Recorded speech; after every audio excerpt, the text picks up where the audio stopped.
Nick Wright, First Things First co-host on Fox Sports 1. Good to have you back on the program.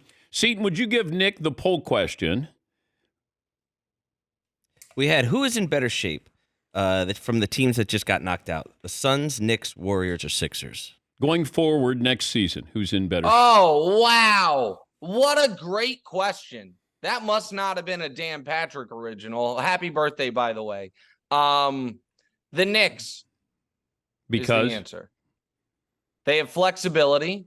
They have, I think, a really solid 2 through 8. They just need the number 1, which I know is really hard to get, but they've kept their powder dry. They have the assets. They might be able to go get it. You got to move off Randall. Jalen is better than the biggest Brunson supporters could hope for. RJ finally showed some flashes. And all of a sudden, by the way, redraft, Dan, Zion, Ja, RJ. Oh, boy. Or maybe they got the best player at number 1. Who'd have seen that coming?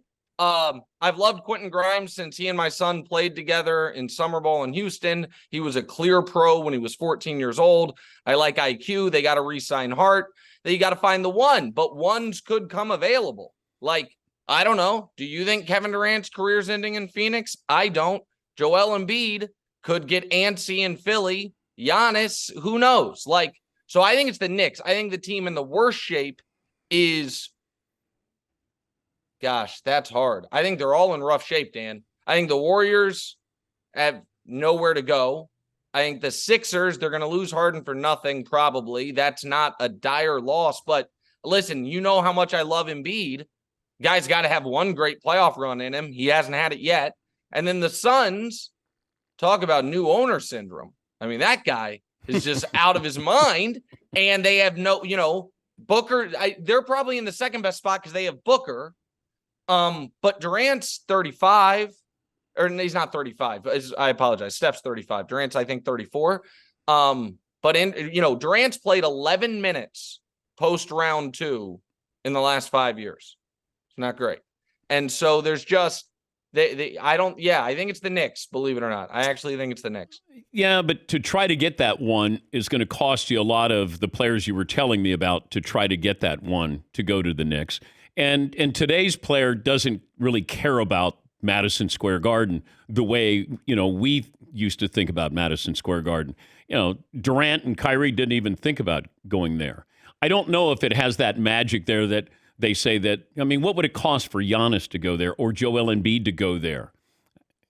No, I think that, listen, I think the point you make is right. Like, what they would try to do is RJ, Julius, who at this point, to me, Julius is a toxic asset. Like, he's one of the worst playoff performers, that's not hyperbole, of the last 30 years. When you look at what his field goal percentage is and, the drop-off, it'd be that and all the picks in the world that they have. And they do have a lot of picks. So you're right. You would have to kind of carve away some of the team, or you could try to do it in free agency, not this year, but next year. This year's free agent class is a bunch of, B-level guys plus James Harden, whatever you think he is. So that's a fair point. But I just think the Warriors are stuck. They have a great player who, by the way, are we still kicking LeBron off Mount Rushmore for Steph Curry? I don't know. What's the update on that? Anybody? I don't know. I saw LeBron in 65,000 minutes, in 20 years and seemingly have the most gas left in the tank in a game 6. But Steph did score 50 in a game 7. That record lasted for 14 days. But I neither here nor there. They've got no place to go. The Sixers are just kind of stuck. Do you do Dame and Tobias Harris plus a couple picks? I'm sorry, Maxey and Tobias Harris plus a couple picks for Dame? Maybe. And then the Suns traded away all their depth to get Durant. They got a 4-man team. And one of the men, DeAndre Ayton, just objectively doesn't seem to like playing basketball. And the other man, Chris Paul, is shorter than me and breaks down. So I think they're in really rough shape. I was wondering about this on return on investment of players in the NBA. And Chris Paul would probably be at the top, that you've spent close to $400 million. And what do you get with Chris Paul? First ballot Hall of Famer, but there hasn't been postseason success. Kevin Durant gave you, a title in Boston. He was over $300 million. Who are some of the other players that are on that, LeBron is up there. Durant's on that list. Who else, Seton? Russell Steph. Westbrook. Russell Westbrook, yeah. So return on investment, where would Chris Paul be on the negative part of that? I guess here's let me turn it on its head. What he instantly does and has done at every stop of his career is either give a franchise credibility or take a franchise to the next level. Just hasn't been able to take them over the top. Mm-hmm. The Hornets are nothing in New Orleans. He gets there, you know what I mean, in I think game 7 of round 2 in short order. He goes to the Clippers. They go from laughing stock to perennial playoff team. He goes to the Thunder. Everyone says they're tanking. He gets them to the playoffs the year of the bubble. He then goes to Phoenix. They're right there. You know what I mean? They missed the playoffs the bubble year despite going undefeated. They get to the finals. So I do think he has I skipped the Rockets, who were, a borderline contender. His first year there, they win 65 games. They get to game 7 of the Western Conference Finals. So I do think he has improved every team he's gotten to. He just hasn't taken them over the top. But in his defense, 2 little guys in NBA history.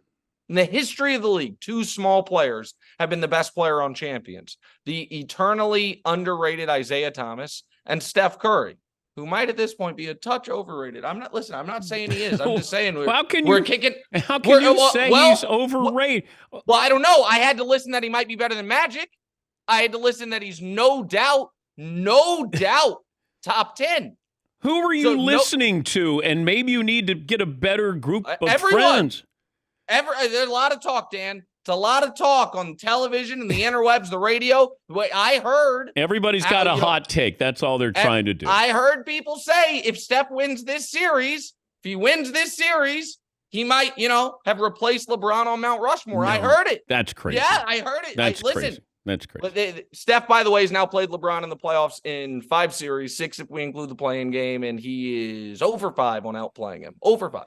Not one series has he outplayed LeBron James in a series where they've been on the court together. That's just a fact. I have talked about this the last couple of weeks where everybody was, they because it's LeBron, they diminish what he did in the bubble. It's like, oh, yeah, but he did it in the bubble. And I'm like, wait, everybody had a level playing court there. And they lost the home court advantage there. They were the 1 seed. Yes. The bubble thing where people were like, oh, unfair. Yes, if an 8 seed would have risen up, yes, maybe they had a home court advantage robbed from them. And I don't know if you've been watching LeBron at Old Staples, what we now call the Crypt, undefeated, like LeVar Ball, never lost in the postseason this year. That's 7-0 against a 2 seed and against a defending champion. And now everyone's like, oh, it's the bubble, it's a fluke. And now we have the exact same Final Four. And these frauds, they're like, oh, yeah, but the teams are different. No, they're not. It's LeBron and AD. It's Bam and Jimmy. It's Jalen and Tatum. It's Jokic, Murray, and Michael Porter Jr. Yeah, the role players changed. Of course they've changed. But it's the same top couple guys on every team. And LeBron's about to do it again. We got to have this. By the way, Lakers over Heat. It's about to happen again. That's your pick for the finals. Yeah. I had Lakers over Sixers going into the playoffs. Got the Lakers at 50-1 when LeBron got hurt. 50-1, Dan. Gave that out on a very popular podcast that you never promote on this show. What's Right with Nick Wright, that I do with my family and friends. Todd, don't blame Todd. Yes, I do, because he writes these things down so I can get it correctly. But a year ago, I told you. Do you tell Todd, hey, would you promote this? No, because you and I have a personal relationship that supersedes Todd with respect to Todd. You should know that this is an important thing I'm trying to build in the digital media space. What's Right with Nick Wright with my son and my daughter. It's a family business. Not everyone has an empire they can pass down, Dan. I'm trying to build it up. As I was saying, I gave out that 50-1 on What's Right with Nick Wright, but that's not the point. Point is, what did you get me for my birthday? Oh, I have it. Can you hold on? Hold on. I have it right here. Wait, Dan. Nick Wright, first things first. And he's got some kind of podcast here. Some kind of podcast. That is so rude. So rude. Some kind of family podcast. It's not a family podcast. It got 110,000 YouTube subscribers, Dan. You could learn something from me in the digital space, my friend. It's not terrestrial radio, but it's something going. It's upstairs. Don't hate. Don't be jealous. Don't hate. Just embrace. Jealous. Don't hate. Embrace. I'm obviously jealous. That's fine. All right. I don't have it in front of me, so I can't show you, but can I just tell you what it is? Yeah. What I got you? Nothing. It's a beautiful Breitling. It's unbelievable. Is it fake? Is it your fake one? No, it's the real one you gave me. It's just in. Oh, you're regifting? Well, I'd hope you decline. I really like it. I wear it every day on television. But if you demand a gift, you know, I mean, you know what? I'll take it back. No, yeah, smart ass. No, I'll take it back. You know what, Dan? That one has too much emotional value to me. I'm going to send you a different one. It just seems like you're mad today. You're angry. I'm not angry. You always think I'm angry. I'm fired up. Guys, how would you describe, Nick Wright's personality, demeanor today, Paulie? Manic. It looks like he's in a bathrobe or something like that. I don't know where bathrobe. You look like the Big Lebowski or something. What are you talking about? I'm wearing a white T-shirt, 2 beautiful diamond chains. It's more like a mechanic's jacket. It's a St. Nicholas Park, New York State, Harlem jacket. Seton, that's what it is. How would you describe Nick's demeanor today? I think manic is exactly the word. It's perfect. Yeah. There's a little mad scientist or something going on here today. I don't know High why. energy. Okay. You want to know what's going on here? Yes, I do. Okay, I'll tell you what's going on here. Right. We weren't on TV Friday because of NASCAR. Yeah. This is my first you're backed up with takes to do media since LeBron ended the Warriors' run and they left Steph disconsolate on the sideline. And I'm excited. I have a lot to discuss here. And you Fritzy texts me, was like, hey, can you come on tomorrow? And I flew overnight and I was like, it's probably in my best interest to save this gold for the television show 3 p.m. on FS1. But because it's your birthday and because I missed dinner with you this weekend because I was out of town, I said, you know what? I'll give this to Dan. And then you start off with a poll question about the Knicks instead of just teeing me up with a Steph LeBron thing. I had 14 minutes ready for it. LeBron could have retired after the Heat. And been one of the 10 greatest players ever. That's when Steph's whole run started. So Steph had a whole career that's top 10 worthy, but after LeBron already had a career that's top 10 worthy, and now we sit here today and LeBron just outplayed him. LeBron's better. But I'm on your team with LeBron. Well, then be a good teammate. I am. Okay. What would you do if you're the commissioner with Ja Morant? Well, all right. I'd call Danny Ainge. I'd be like, listen, I need a favor. You have all these picks. You're going to send him to Utah? You have to, yeah. And then I'd tell Ja, I'd be like, listen, it's either a 20 game suspension and you go play for Salt Lake, or a year. Okay. Like you pick, buddy. How about a round of applause for Nick here? Yeah. But that's a good take. Yeah. It'd be like, it'd save him from himself. You got to go live in Salt Lake City. But the Grizzlies win more without you than with you. The Jazz have all these picks. They're not going to get Wemby. Let's make it happen. Assuming that's what David Stern would do. Tell you right now, David Stern would be like, guess what, young man? That's why we have a franchise in Salt Lake City. You've always wondered, why is there a franchise there? For these exact reasons. Now, in all seriousness, here's the thing. Yes, there is part of me that understands there is wild hypocrisy about who we get upset seeing with guns and who we don't. Like, I'm pretty sure, there's about 28 states in the country that what Ja did in that car breaks 0 laws. But that misses the point entirely, in my opinion, if you focus on that. It would not be against the law if Ja repeatedly, and I apologize for the example, but posted personal sex tapes to Instagram. Breaking no law. I think the NBA would say, yeah, don't love it, can't have it.